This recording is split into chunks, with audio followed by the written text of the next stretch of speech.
I sat in the quiet of our living room, listening to the faint hum of the refrigerator and the distant sound of traffic. Jenny wasn't home yet. Again, I stared at the clock on the wall. 11:30 p.m. This was the third time this week she'd come home late, with only half-baked excuses and a fleeting, distracted smile. Tonight, my patience was gone. Every tick of the clock seemed to echo in the silence, fueling a suspicion that had been gnawing at me for weeks. I caught her whispering on the phone, stepping out of the room to take calls, and dodging questions about her sudden overtime at work. She was hiding something, and I was done ignoring it. The sound of her key in the lock cut through my thoughts. I steeled myself as the door swung open. She stepped in, looking startled when she saw me sitting there in the dark. For a moment, she was still, her hand still on the doorknob. "Where have you been?" I asked, my voice steady, betraying nothing of the anger boiling beneath. She sighed, brushing me off with a half-smile that didn't reach her eyes. "Oh, just working late. There was a team thing, but I didn't buy it. Not anymore." I leaned forward, letting the silence stretch between us until her casual smile began to falter. "A team thing?" I repeated, my tone sharper than intended. "Jenny, do you really expect me to believe that?" She tensed, glancing away, and I caught a flicker of something in her eyes. Guilt, maybe, or maybe just annoyance. "Nick," she said slowly, "I don't have to justify every minute of my day to you. I'm tired.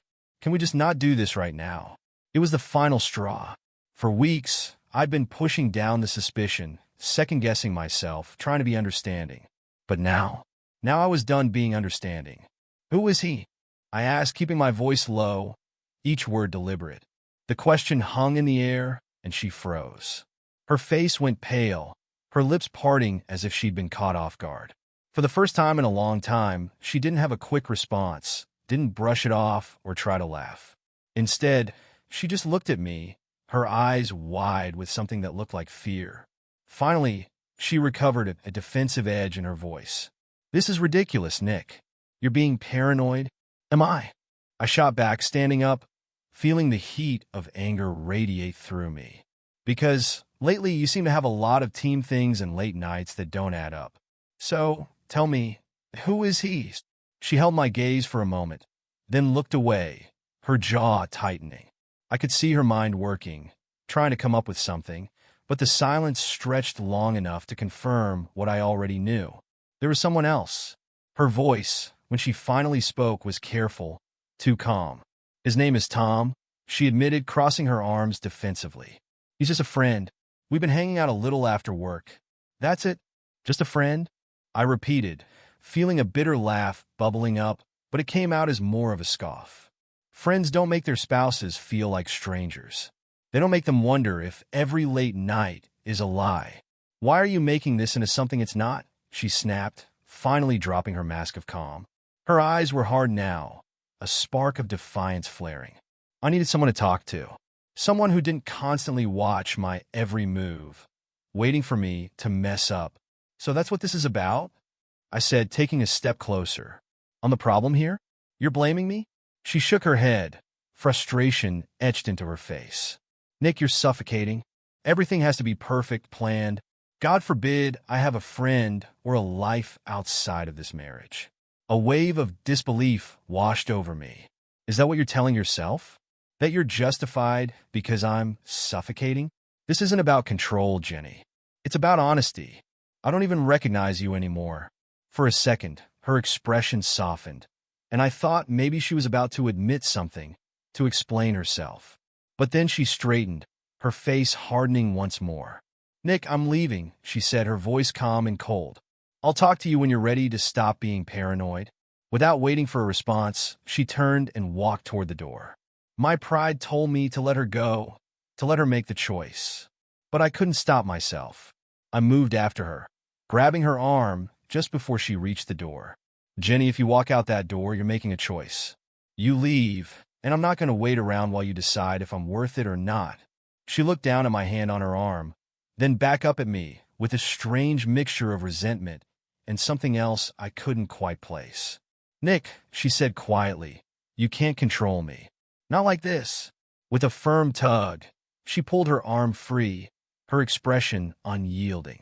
She glanced at me one last time, then walked out, closing the door behind her with a soft but final click. And just like that, the silence returned, heavier than before. I felt a strange hollowness settle in my chest as I stood there, staring at the door. She was gone, and deep down, I knew this wasn't just a temporary storm in our marriage. It was a turning point, a line that had been crossed. I walked to the window and saw her heading toward a sleek, dark car parked at the curb. A man leaned against it, looking up as she approached. Even from a distance, I could tell by his stance, his easy confidence, that this was Tom. I watched as she walked up to him, her whole posture softening, her smile almost relieved. She glanced back at the house once, maybe to see if I was watching, maybe not. Either way, it didn't matter. I was watching, and that was all it took to ignite a fury I hadn't felt in years. Tom opened the car door for her with a smug little smile, one that twisted something deep inside me. She slid into the passenger seat, and without another glance back, he climbed in beside her. The car glided away, disappearing into the darkness, leaving me standing there, fists clenched, feeling a rage that was almost suffocating. I turned from the window, trying to breathe through the frustration, but it wouldn't let up. Every piece of furniture, every photo on the wall felt like a reminder of what we'd built together and how easily she was willing to throw it away. Memories came flooding back. Holidays spent laughing. Nights we stayed up talking until dawn. Plans we'd made for a future I was starting to realize had only been mine. I took a deep breath, letting it out slowly, trying to push away the images of her with him. I knew one thing for certain. I wasn't going to sit around and let this happen to me. Not without a fight. I didn't want revenge, not in the classic sense. But she wasn't going to waltz in and out of my life, using me like a safety net while she played games with some friend. No, she made her choice the second she walked out that door, and I was about to make mine. I spent that night making lists, a habit I'd always had, especially when I needed a clear head. Each item I wrote helped ground me, helped transform the anger into something I could control. By morning, I had a plan. First on the list, talk to my lawyer.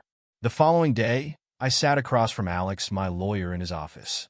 He listened, taking in everything I told him, the late nights, the secrecy, and last night's walkout. His face remained impassive, but I could tell he'd seen cases like mine before, could already anticipate the steps we'd need to take. We need to document everything, Alex said finally. Proof of infidelity will give us leverage, especially if you want to protect your assets. And Nick, based on what you've told me, it sounds like she's been using joint finances for some of this. Hotels, dinners, other expenses. We'll need those records.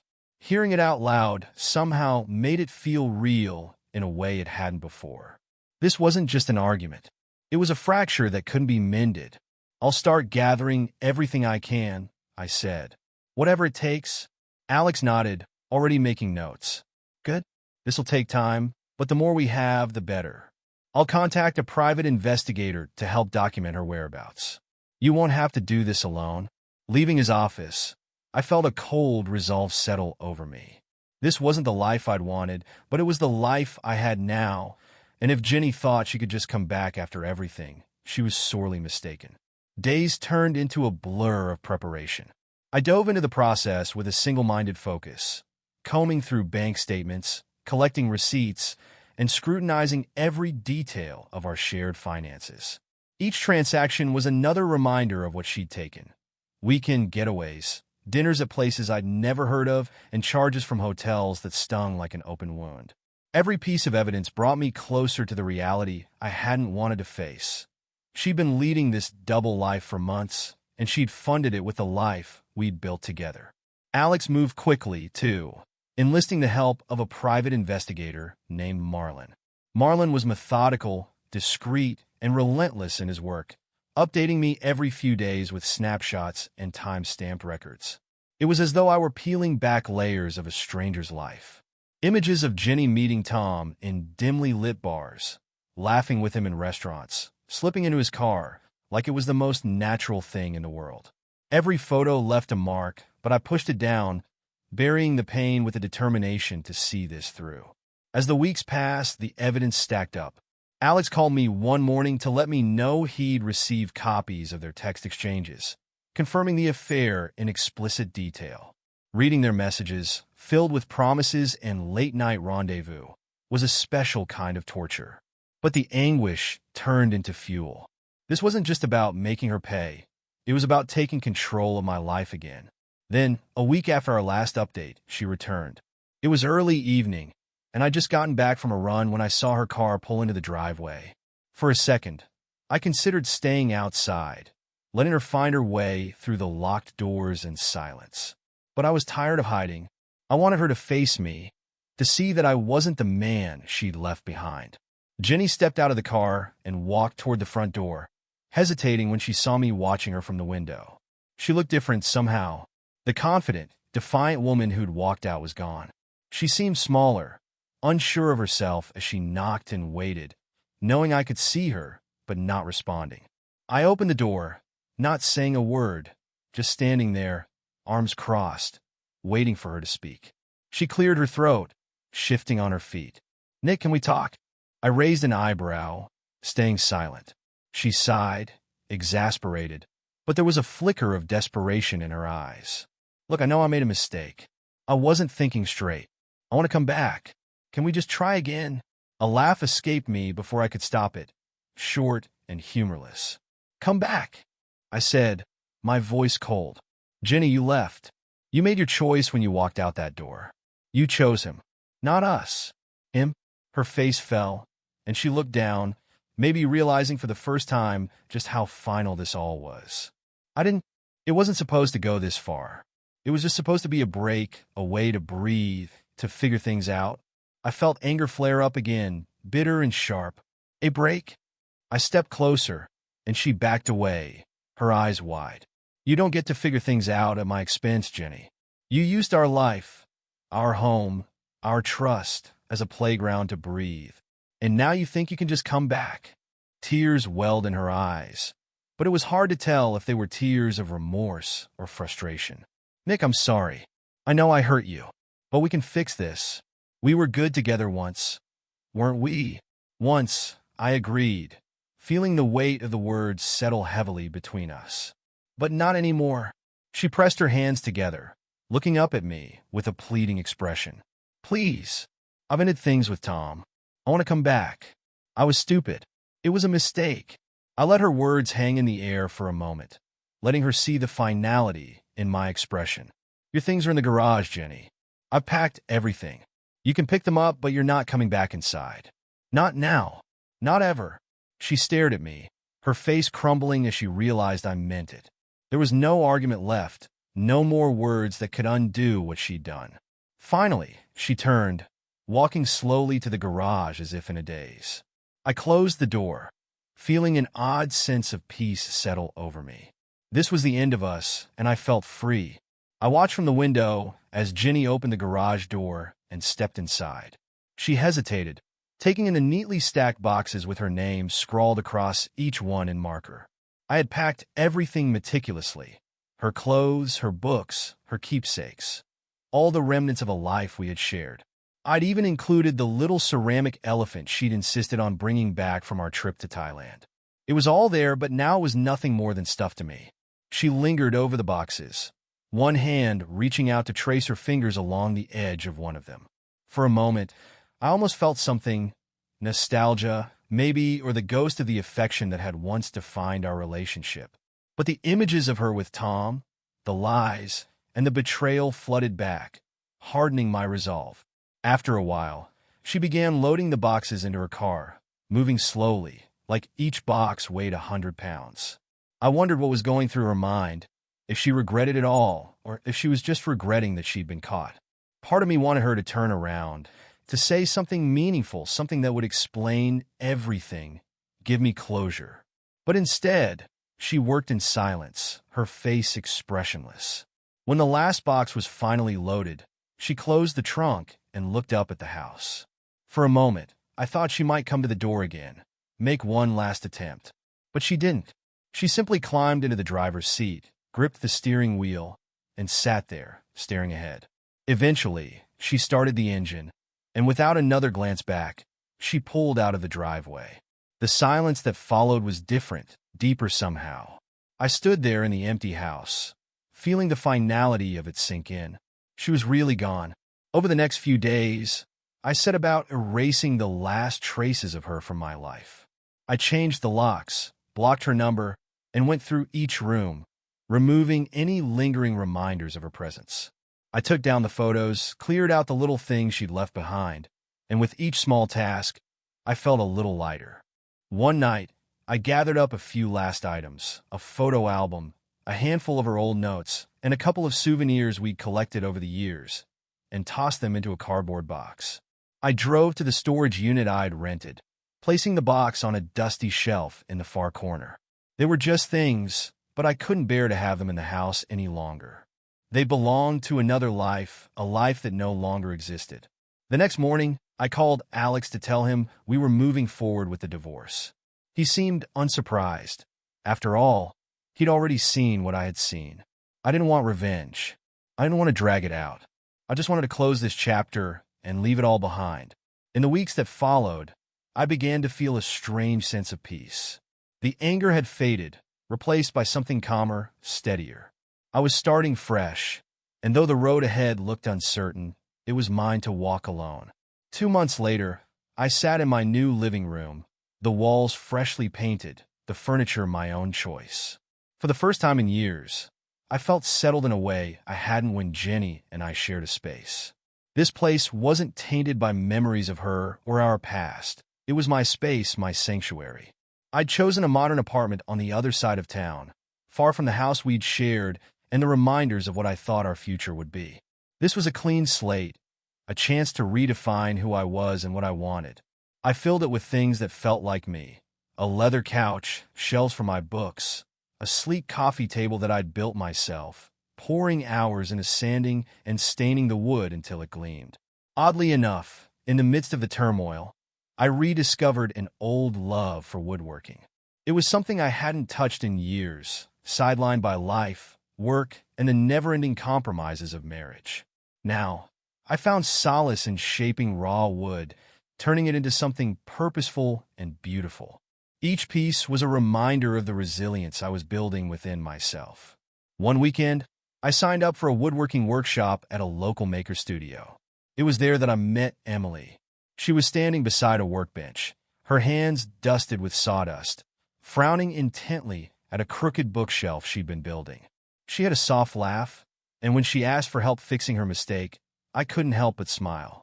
Over the next few months, we spent more and more time together, first as friends, bonded by our shared interest in woodworking and an appreciation for the quiet, creative process. But friendship grew into something more. Emily was kind, confident, and refreshingly honest, a grounding force in my life. There was no pretension, no mind games. With her, I found the simplicity and sincerity I hadn't realized I'd been missing for so long. We started exploring the city on weekends, finding trails to hike and little cafes to linger in. Our relationship didn't carry the weight of expectations or past wounds. It was light, almost effortless. Emily understood my need for time and space to heal, and she gave it freely, allowing me to be myself without judgment. Meanwhile, Jenny's world was a faint echo in the background. I'd seen glimpses of her life through mutual friends and heard bits and pieces about how things hadn't quite turned out as she'd expected.